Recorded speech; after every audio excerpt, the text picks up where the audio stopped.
കഴിഞ്ഞ തെരഞ്ഞെടുപ്പിൽ വോട്ട് ചെയ്തവരുടെ പട്ടിക ബൂത്ത് തലത്തിൽ DCCകൾ ശേഖരിച്ച് മണ്ഡലം തലത്തിൽ അവ വിശകലനം ചെയ്ത് വോട്ട് രേഖപ്പെടുത്താൻ വരാത്തവരുടെ പട്ടിക തയ്യാറാക്കണമെന്ന് KPCC നേതൃയോഗം നിർദ്ദേശിച്ചു. UDF അനുഭാവികളായ വോട്ടർമാർ വോട്ട് ചെയ്യാത്തത് പരിശോധിക്കണമെന്ന് നിർദ്ദേശിച്ച യോഗം ഇതുമായി ബന്ധപ്പെട്ട വിശദമായ റിപ്പോർട്ട് ഈ മാസം 24-ന് സമർപ്പിക്കാൻ ആവശ്യപ്പെട്ടതായും KPCC acting president MM Hassan അറിയിച്ചു. ഈ വിവരങ്ങൾ ഭാവിയിലെ തെരഞ്ഞെടുപ്പ് പ്രവർത്തനങ്ങളിൽ പ്രയോജനപ്പെടും. പ്രതീക്ഷിച്ചതിനേക്കാൾ വലിയ ഭൂരിപക്ഷമാണ് സ്ഥാനാർത്ഥികൾ പങ്കുവച്ചത്.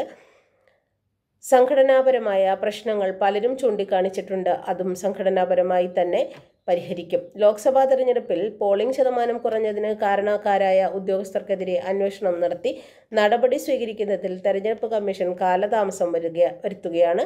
വടകരയിൽ ഷാഫി പറമ്പിലിനെതിരെ CPMന്റെ നേതൃത്വത്തിൽ വലിയ വർഗീയ പ്രചാരണം നടക്കുന്നതിനെതിരെ UDF ഒന്നിച്ച് പ്രചാരണ രംഗത്തിറങ്ങും. ഈ മാസം 11-ന് അവിടെ UDFന്റെ നേതൃത്വത്തിൽ വിശദീകരണ യോഗം സംഘടിപ്പിക്കും. പുറത്ത് മതേതരത്വം പറയുന്ന CPM ആ പ്രചാരണം ആദ്യം നടത്തേണ്ടത് അവരുടെ പാർട്ടിക്കുള്ളിലാണെന്നും ഹസൻ പറഞ്ഞു.